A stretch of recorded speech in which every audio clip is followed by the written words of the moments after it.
Hey everyone!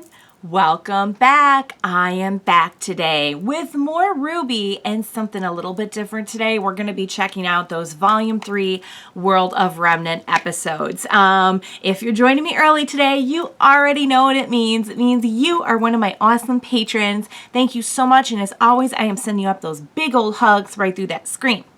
And if not, still thank you for joining me today. I'm glad you're here.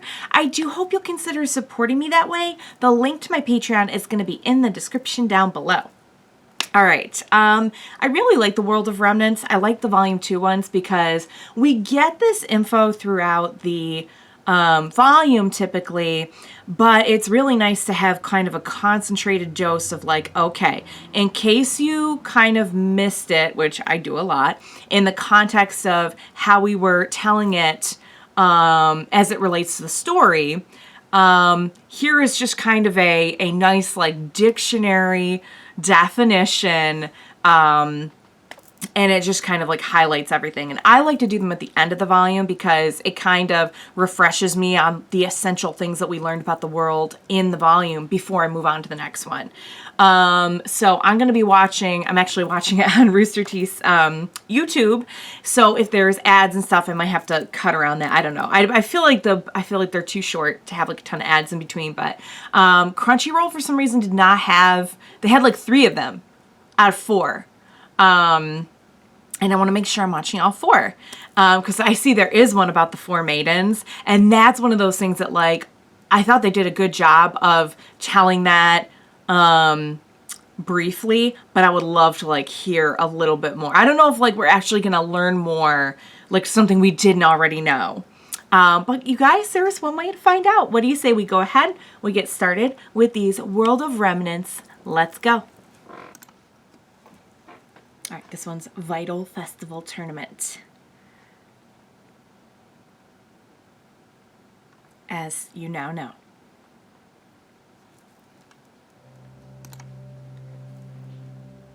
It all began, as most things do, with war.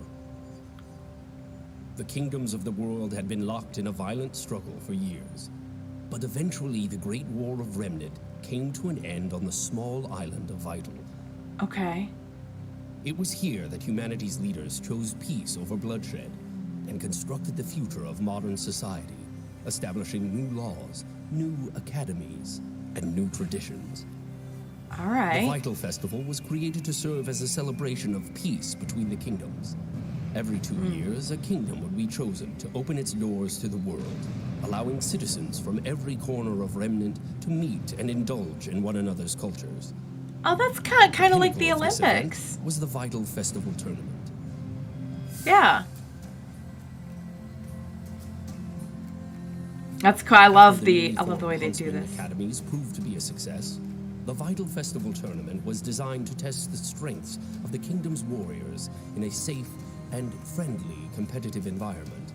A wonderful method in which to ensure that the world's huntsmen would never settle for mediocrity, but would constantly strive to become the absolute best they could be. So, yep, having that competition, the skills of the huntsmen grew, but under peace. So did the games. And in time, it was decided that the tournament would need a stage equal in greatness to that of its competitors. Okay. The Colosseum was the culmination of the 4 kingdoms' efforts, a technological marvel and a shining symbol of harmony, capable of making the journey to all the kingdoms of Remnant. Okay. That all of this began with war.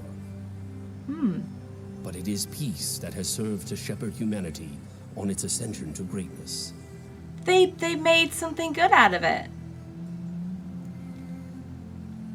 Oh, that's really cool. So is the Colosseum where they had the stray from that path. Oh my God! Thank you so much for watching World of Remnant old episodes on the new YouTube channel. And when he said, like, they would never stray, and we know, like, there's a lot of tension between the kingdoms now at the end of Volume 3. Oh, oops. That was really good, though. So let's talk about it really quick. Let me load up the next one so that it's, like, ready to go. Yep, because there's an ad. Okay, so I like that a lot because I feel like, again, like they had mentioned that, but when you get it so briefly kind of told in the context of a story, it is nice to kind of have that, like, we're just going to highlight that for you. Like, these kingdoms were at war.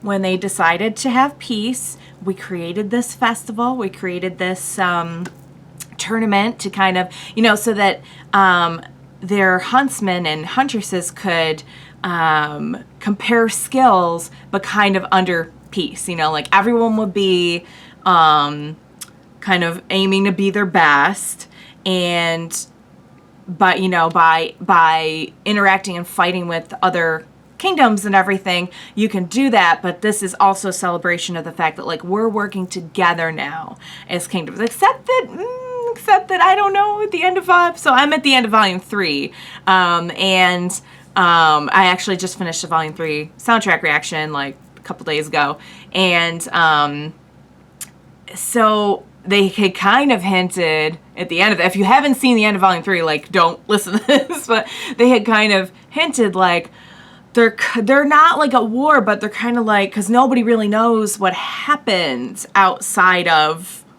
of the people who were there. So the rest of the world is kind of like, doesn't know what's going on, and now tensions are rising. So so that was good. That was good with the little at the end, like, yeah, and we'd never stray from that ever again. Or would we? All right, so let's jump into the next one, Huntsman.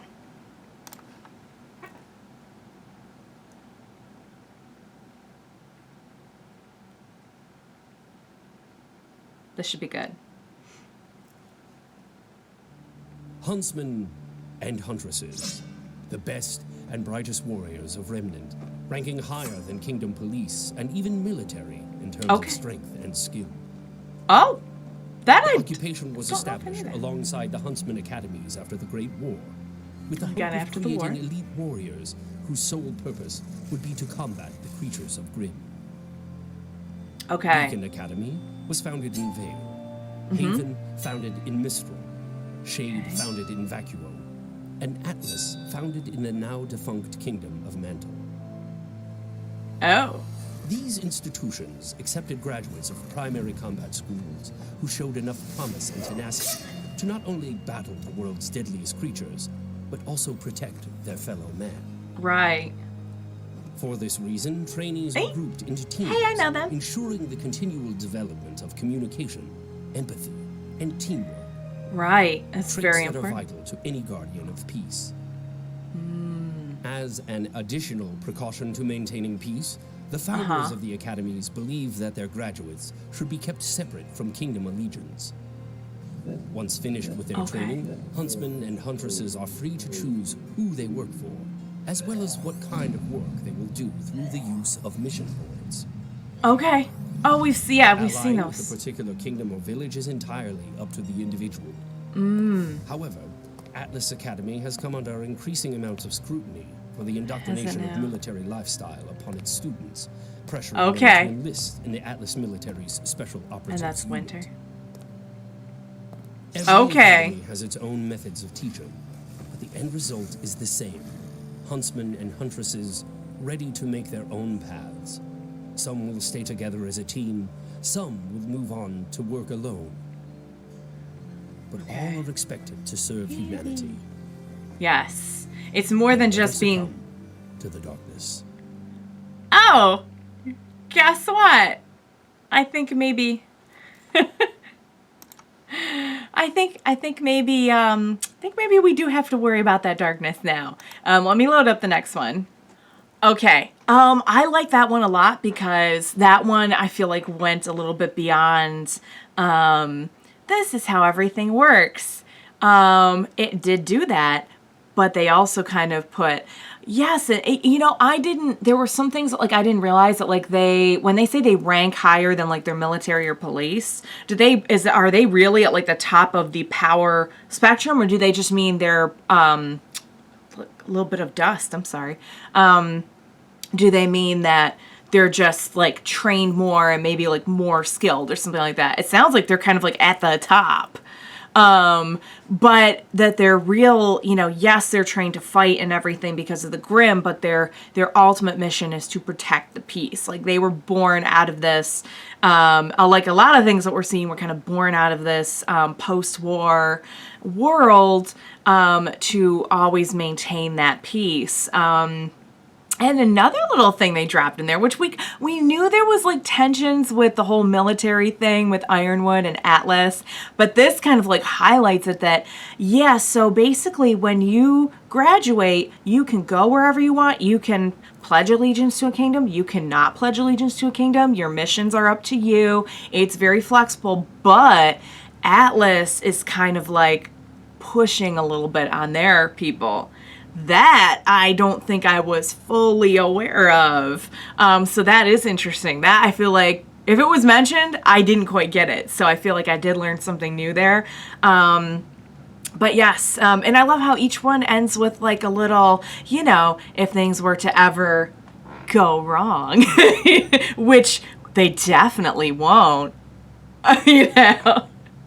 So, all right, time to jump into the third one. Cross-continental transmit system. Is this what Weiss was using to communicate, or maybe not?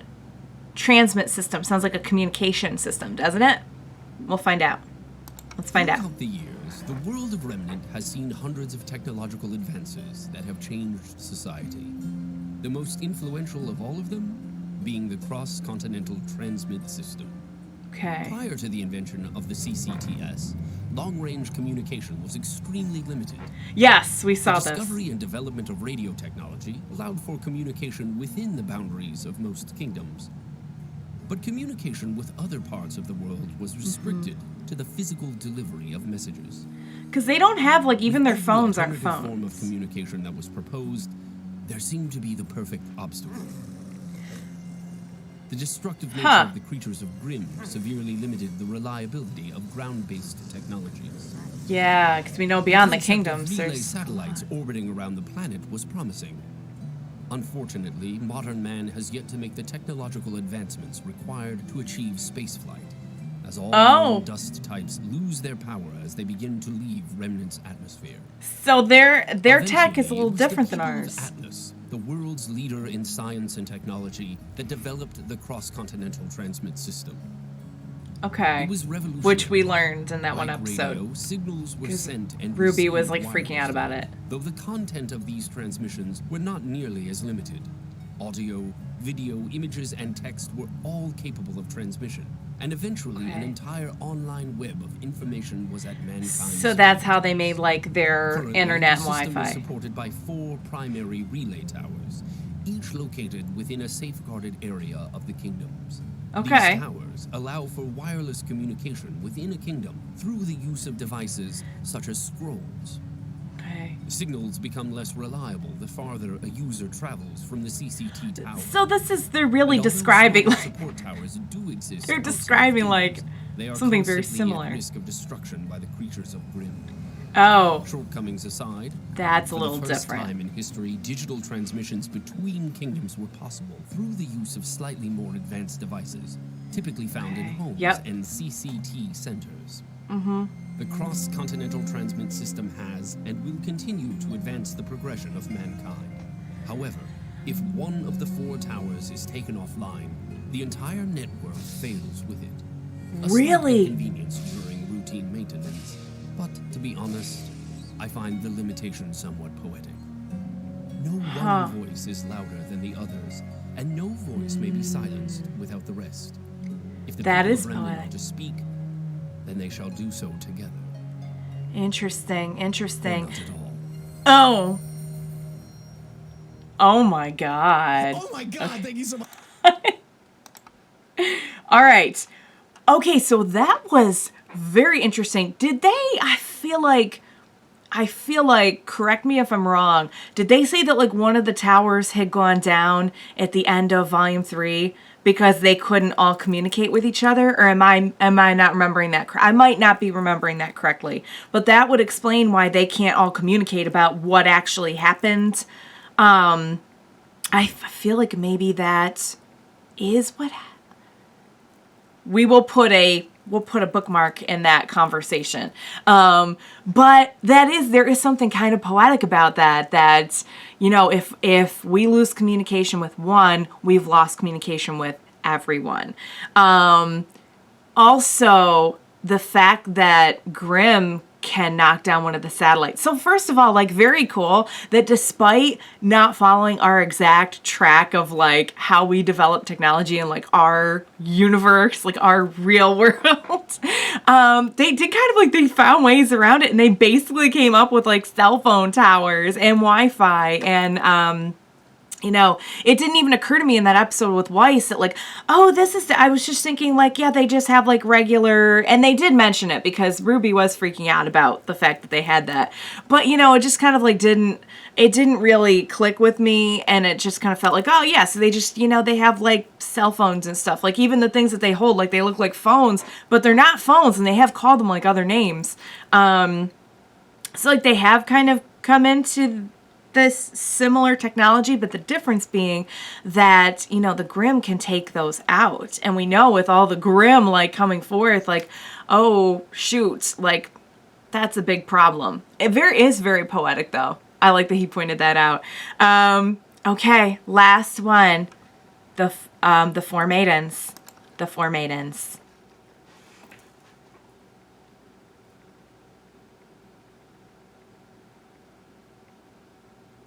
This should be good. I'm really excited for this one. Not that I'm not excited for all of them. Deep in the forests of Remnant, beside a great and mighty river, stood the small, fragile home of a cold, frail man. A lone wizard. Okay. Hidden This from is the the dangers story. and distractions of the world, the wizard seldom had visitors. But on this day, as he peered out his window, his gaze fell upon a young maiden. Calmly she sat beneath his tree, in a state of absolute tranquility. When the wizard demanded an explanation, the maiden simply replied, "My name is Winter. I am on a journey, and I am waiting for my sisters." Because With we have an that, actual she winter. closed her eyes and sat in silence. The wizard told himself the girl was a fool, but the longer she sat, the more he wished to share in the serenity the young maiden enjoyed. It's kind of In curious. time, he grew tired and decided to close his eyes as well, thinking on this strange predicament. Okay. And when he Upon woke opening up, his eyes, Oh, the boy. wizard was befuddled to find that a second maiden had appeared beneath his tree, cheerful and spry, with a Spring? basket of fruit and flowers. is she When Spring? he asked for an explanation, the girl simply replied, "My name is Spring. I'm on a journey. Look how he does the and voice. I am waiting for my sisters." To show her gratitude for his reluctant hospitality, the girl retrieved a handful of seeds from her basket and planted them in the wizard's garden. Okay. This is all probably very symbolic. Oh, Spring seems nice. She The old seems hermit pretty. could hardly believe his eyes as the maiden turned what was once a mere pile of dirt and manure into a beautiful garden from which life would surely And she's blossom. even fixing the fence. It's likely he would have gazed for hours, were it not for the unfamiliar laughter he heard from beneath his tree. Is it summer? A young woman with a warm smile now stood beside the two maidens. The wizard begged her to introduce herself, to which she happily responded, "My name is Summer. I am on a journey. And we had an I actual am Summer. waiting for my sister." But Of she course, wasn't thought the the Summer wizard. Maiden, I don't think. But another chirp of laughter left the old man perplexed. What in the world was so funny? Yes. As it turned out, it was him. The new arrival found the wizard's insistence on staying indoors so very amusing. Oh, because Why she's choose to view summertime. the world through a small window when the door leading out to it was right at his side. This seems It was a very compelling symbolic. argument, and after only a moment of brief hesitation, the wizard left his home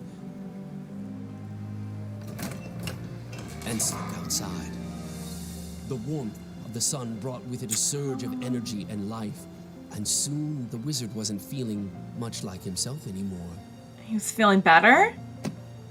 She's like, hey, come on outside. Do stuff. Run around and play. he was This is feeling nice. much better. But then fall is coming. Is it going to be as bad as the fall on the actual show?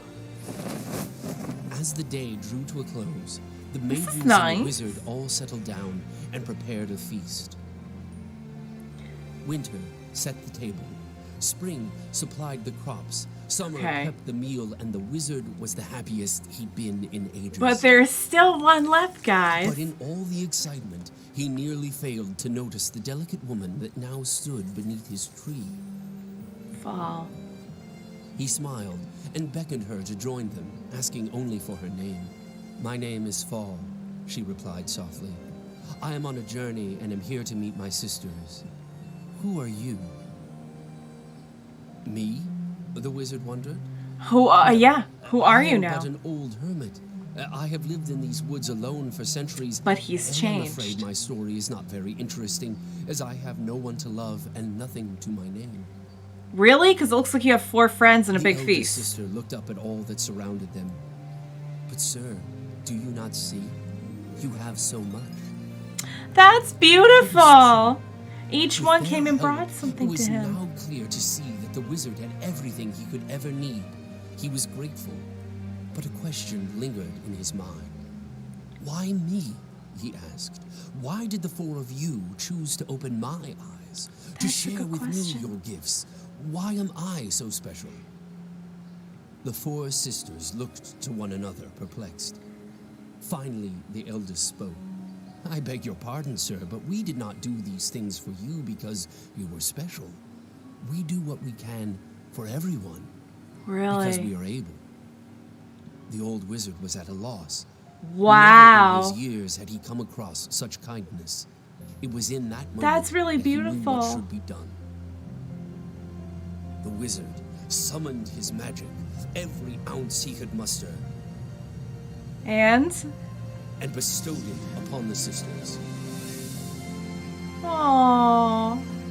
They were pretty selfless, I guess. They just wanted to help because they could.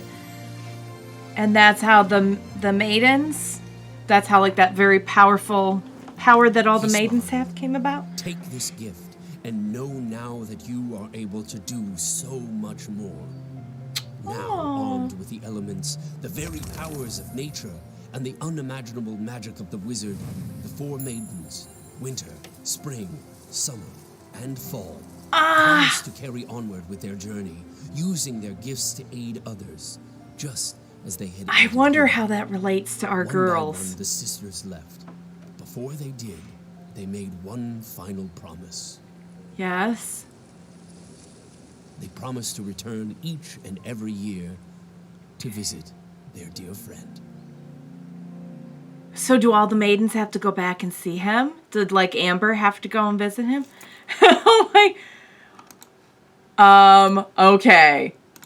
That was incredibly good. I have several questions after seeing the Maidens one. Because I feel like every word they were saying was very important. Like, you know, even just like setting that, like, you know, spring set the table and so did this. And I'm like, are they trying to make some kind of comparison here to like things that are happening or will happen on the show? Or am I reading too much into it? How do they compare to our characters that we already know? Because we know that we had Amber, the Fall Maiden, and, you know, Cinder now has her powers and everything, and Pyrrha was supposed to become the Fall Maiden, but I also feel like there's a lot of things that are, like, triggering things in my brain.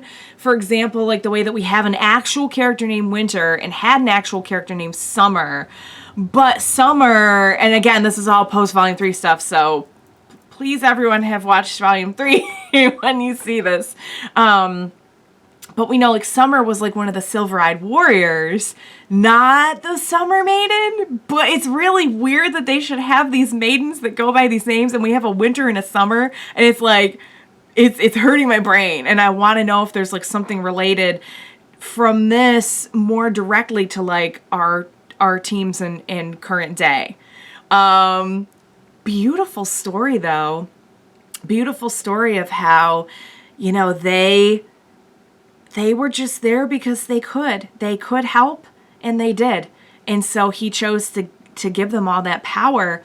I'm so curious now. Maybe there's already like some comparisons to what we've already seen, and I'm just not drawing those conclusions. So this is why I love the feedback that I get from you guys about, well, when they said this is actually that. Or it's possible it's all spoiler stuff and that I can't know about yet. Maybe it's stuff that's still coming. Or maybe it's just a nice story and it has nothing to do with anything. I don't know. If it is, just let me know and I'll stop the wheels turning in my brain. Like, what do they mean by that? What do they mean she set the table? Who's setting the table on our show? I think I may legitimately be reading too much into it. But I don't know. I just feel like with all the care and detail that goes into the show, whenever I hear them say anything now, I'm always like, okay, guys, Silver Eyes. That was my very first, red flag in my head. Why would he say that? I'm going to make a mental note of that. And boy, did it pay off. Boy, did it pay off. Sometimes, guys, I really come through with my memory. Most of the time, no. Some of the time, heck yes. I remember something from episode 1 that was important. Was it the first episode or the second episode? Because I watched them together. Anywho, I really enjoyed those. As with the volume 2 ones, I feel like they started out kind of textbook and then got more and more meaningful throughout the course of them. I seem to remember that from volume 2 as well, but the last one was especially good. So really nice that they do that. That is the definition of world building right there. That's the evidence of it. So, all right. With that, this is my final venture into volume 3. The next time you see me, I will be starting up volume 4, which I cannot wait for. I think as I film this, volume 8 just premiered not that long ago, so I have some catching up to do. So let's get on that, shall we? That was great, guys. Thank you so much for watching along with me. That was very enjoyable. I hope you enjoyed watching along with me. I'm curious to hear what you all have to say because I know there's some tidbits in there. I can't wait to hear what you guys have to say. So, all right, guys, coming next, volume 4. Please be sure to join me next time. We will watch it together. Bye for now, guys.